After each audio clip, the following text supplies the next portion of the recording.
Advent of European के बारे में कौन कौन से लोग आए, तो एक ओवरव्यू के लिए आज नोट बना रहे ताकि हमको जब एग्जाम में रिवीजन करना हो तो ये पहले आए थे पोर्टुगीज, जिनका डोमिनेंस था।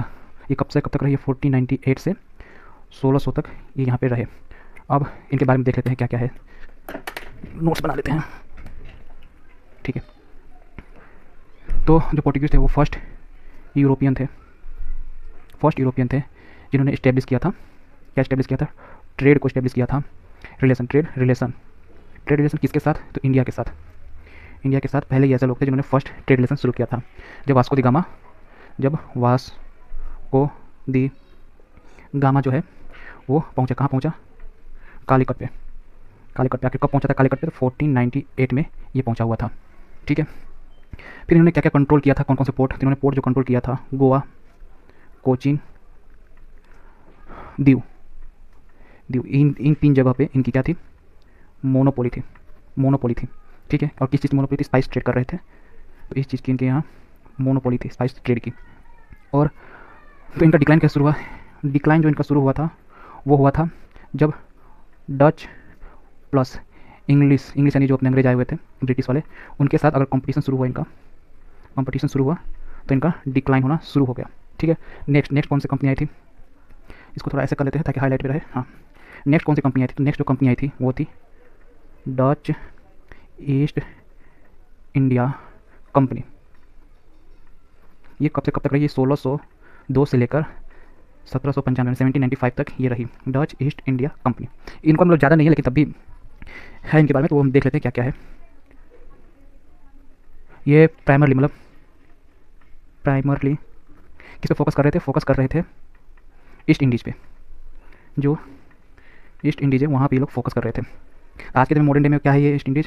मॉडर्न डे में आज की ईस्ट इंडीज़ जो है वो है इंडोनेशिया है। ठीक है, और इनका मतलब 3 जगह पे इनका भी था कंट्रोल, जैसे कि बंगाल के साइड, प्लस कोरोमंडल जो कोस्ट था वहाँ पे, प्लस जो मालाबार आइलैंड था वहाँ पे। इन 3 जगह पे ये ट्रेड करते थे। फिर इनका भी डिक्लाइन शुरू हो गया। इनका कब डिक्लाइन शुरू हुआ वो बता देते हैं। इनका डिक्लाइन शुरू हुआ जब British plus French 18th century में आए और इनके बीच में वॉर होने लगी, तब इनका डिक्लाइन शुरू हुआ। किसका डिक्लाइन? डच का डिक्लाइन शुरू हो गया। ठीक है, नेक्स्ट अब आएगा फ्रेंच के बारे में देख लेते हैं। फिर आया फ्रेंच ईस्ट इंडिया कंपनी। ये आई कब आई है? ये भी आ गई थी 1664 में और 1794 तक इसका कामकाज चला। ठीक है, इसके बारे में क्या क्या है वो देख लेते हैं। तो फ्रेंच जो था उसने अपना जो मेजर जो इसका सेटलमेंट था वो कहाँ था? वो सेटलमेंट था वो था पौंडीचेरी में था। कब? 1674 के समय तक, यहाँ तक इसका पौंडीचेरी में था। और किसके अंडर में था ये सब? तो ये अंडर में था, यहाँ पे मैं लिख देता हूँ, अंडर एक फ्रांकोइस मार्टिन था। ये शायद आ सकता है, फ्रांकोइस मार्टिन इसके अंडर में था। ठीक है, दे कम्पीटेड डायरेक्टली विद इन्होंने कम्पीट किया। किसके साथ कम्पीट किया? वो भी डायरेक्टली कम्पीट किया है। कम्पीट डायरेक्टली किसके साथ? ब्रिटिशर्स के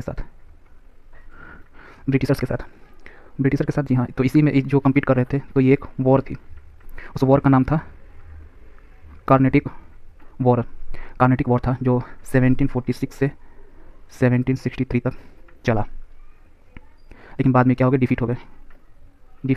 कौन डिफीट हुआ? फ्रेंच डिफीट हो गए। ठीक है, उसके बाद कौन आता है? उसके बाद ब्रिटिशर्स आते हैं। तो यहाँ पे भी मैं ब्रिटिशर्स का ही लिख देता हूँ, जस्ट सेकेंड। उसके बाद ब्रिटिशर्स आते हैं। ब्रिटिशर्स ईस्ट इंडिया कंपनी, ये कब आते हैं? ये भी 1600 में आते हैं और 1858 तक इनका राज चल रहा होता है। इन्होंने 1600 में, पेन बदलना पड़ेगा, 1600 में कंपनी इस्टेब्लिश की और फोकस्ड ट्रेड पे फोकस किया। बट ग्रेजुअली ये एक्वायर कर रहे थे टेरिटोरियल कंट्रोल भी, मतलब बिजनेस तो कर ही रहे थे, ज़मीन भी हड़प रहे थे, टेरिटोरियल कंट्रोल भी ले रहे थे। और 1757 जो है वो ब्रिटिश डोमिनेंस यहाँ से स्टार्ट हुआ। ब्रिटिश डोमिनेंस यहाँ से स्टार्ट हुआ कहाँ पे? पहले बंगाल में स्टार्ट हो गया। अब जो कंपनी थी उसका जो ट्रेडिंग पावर था वो कन्वर्ट हो गया, या फिर ट्रांसफॉर्म हो गया गवर्निंग पावर में। तो ये थे इतना। ब्रिटिश एक्सपांसन हम कल देखेंगे, देखते हैं।